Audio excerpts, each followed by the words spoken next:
नमस्कार। चलिए आज उस चीज की कहानी जानते हैं जो भारत की मॉडर्न पहचान की एकदम नींव में है।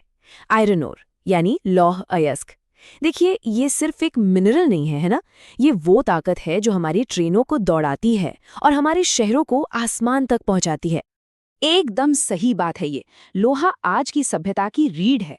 जरा एक मिनट सोचकर देखिए अपने आसपास ऐसी कौन सी चीज है जिसमें लोहा नहीं है।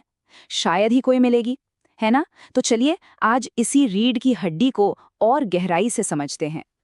तो आज के इस पूरे डिस्कशन में हम क्या क्या देखने वाले हैं। सबसे पहले लोहा हमारी सभ्यता की रीढ़ क्यों है, फिर ये कितने तरह का होता है, भारत में इसका कितना प्रोडक्शन होता है, और हाँ, देश के किन किन हिस्सों से ये आता है।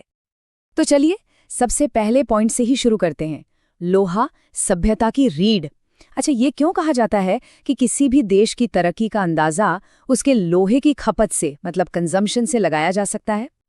तो सवाल वही है कि लोहे और किसी देश की इकोनॉमिक प्रोग्रेस में ऐसा क्या कनेक्शन है।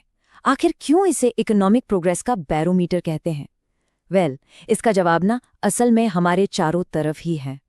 सुबह की चाय वाली केतली से लेकर जिस बस या ट्रेन में हम सफ़र करते हैं, जिस बिल्डिंग में काम करते हैं, हर जगह लोहा ही लोहा है।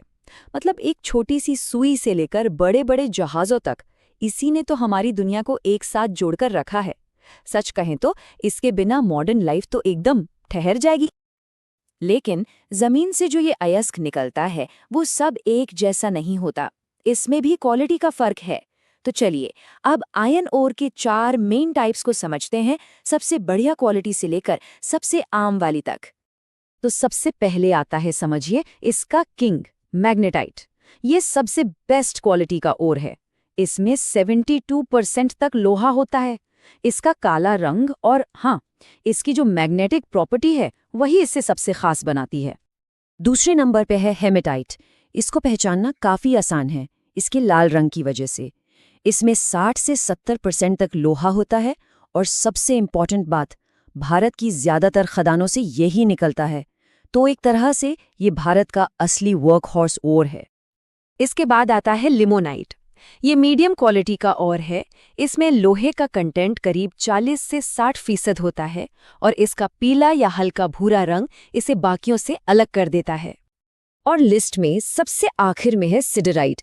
इसमें लोहा कम और इम्प्योरिटीज मतलब अशुद्धियां ज्यादा होती हैं। अब सीधी सी बात है, इसीलिए इसे निकालने में खर्चा ज्यादा आता है और फायदा कम। बस यही वजह है कि इकोनॉमिक पॉइंट ऑफ व्यू से ये उतना इम्पोर्टेंट नहीं है। ठीक है, तो अब हम ओर्स के टाइप्स तो जान गए, पर सवाल ये उठता है कि भारत इन खजानों का कितना प्रोडक्शन करता है। चलिए अब जरा नंबर्स की दुनिया में चलते हैं। अगर हम ग्लोबल स्टेज की बात करें तो भारत एक बहुत बड़ा प्लेयर है। हम आयरन ओर के प्रोडक्शन में दुनिया में चौथे नंबर पर हैं। सोचिए, दुनिया का करीब 12% लोहा भारत की जमीन से निकलता है।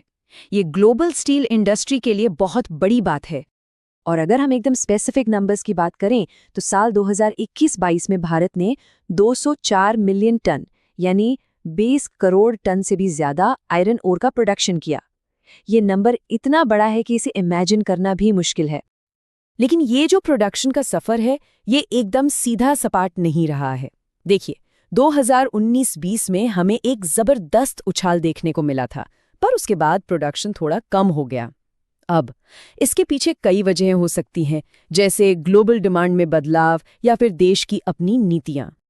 तो सवाल ये है कि ये करोड़ों टन लोहा आता कहां से है। चलिए अब भारत के उन राज्यों की तरफ चलते हैं जो इस प्रोडक्शन के असली गढ़ हैं। ये चार्ट देखिए, सारी कहानी खुद ही बयां कर रहा है। भारत के आयरन ओर प्रोडक्शन का ताज ओडिशा के सिर पे है। अकेले ही देश का आधे से ज्यादा 50% से ज्यादा प्रोडक्शन यही राज्य करता है। और इसके पीछे है कर्नाटक, छत्तीसगढ़ और झारखंड, जो मिलकर इस पूरी कहानी को मुकम्मल करते हैं। ओडिशा की असली पावर है इसके क्योंझर और मयूरभंज जैसे जिलों में। यहाँ की माइंस दिन रात चलती हैं ताकि देश के बड़े बड़े स्टील प्लांट्स तक कच्चा माल मतलब रॉ मटेरियल पहुंचता रहे और फिर वहीं ये लोहे से स्टील बनकर हमारी तरक्की का हिस्सा बनता है।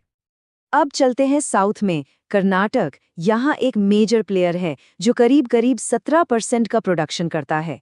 यहाँ की जो बाबा बुदन पहाड़ियाँ हैं ना, वो सिर्फ खदानें नहीं हैं, बल्कि भारत में आयरन माइनिंग की हिस्ट्री का एक बहुत इंपॉर्टेंट चैप्टर हैं। बेल्लारी और चिकमगलूर आज भी उसी लेगेसी को आगे बढ़ा रहे हैं।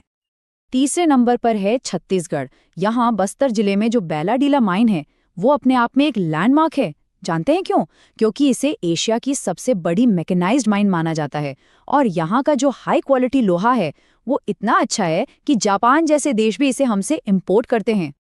और फिर आता है झारखंड, जो 10% से ज्यादा का कंट्रीब्यूशन देता है। यहाँ का जो सिंहभूम जिला है वो असल में उड़ीसा की आयरन बेल्ट का ही एक एक्सटेंशन है। मतलब ये एक बहुत बड़ा जियोग्राफिकल एरिया है जो इन दोनों राज्यों में फैला हुआ है और बेहतरीन क्वालिटी के लोहे से भरा पड़ा है। लेकिन रुकिए, भारत में आयरन ओर की कहानी सिर्फ इन 4 बड़े राज्यों पर खत्म नहीं होती। चलिए जरा ये भी देख लेते हैं कि देश के और कौन-कौन से हिस्से हैं जो इस प्रोडक्शन में अपना छोटा बड़ा योगदान दे रहे हैं। देखिए, मध्य प्रदेश से लेकर महाराष्ट्र तक और साउथ में तमिलनाडु से लेकर वेस्ट में राजस्थान तक और भी कई राज्यों में आयरन ओर के इम्पोर्टेंट रिजर्व्स हैं। ये दिखाता है कि हमारा देश रिसोर्सेज के मामले में कितना रिच और डाइवर्स है और ये हमारी सेल्फ रिलायंस मतलब आत्मनिर्भरता के लिए बहुत जरूरी है। तो हमने ये तो देख लिया कि लोहा हमारी सभ्यता की रीढ़ कैसे है, पर भविष्य का क्या? जैसे जैसे भारत एक ग्लोबल पावर बनने की तरफ बढ़ रहा है, जाहिर है इस रीढ़ को और ज्यादा मजबूत होना होगा। लेकिन इस पूरी प्रोसेस में एनवायरनमेंट और डेवलपमेंट के बीच का बैलेंस कैसे बनेगा? यही वो सवाल है जो आने वाले दशकों में भारत की कहानी को शेप करेगा।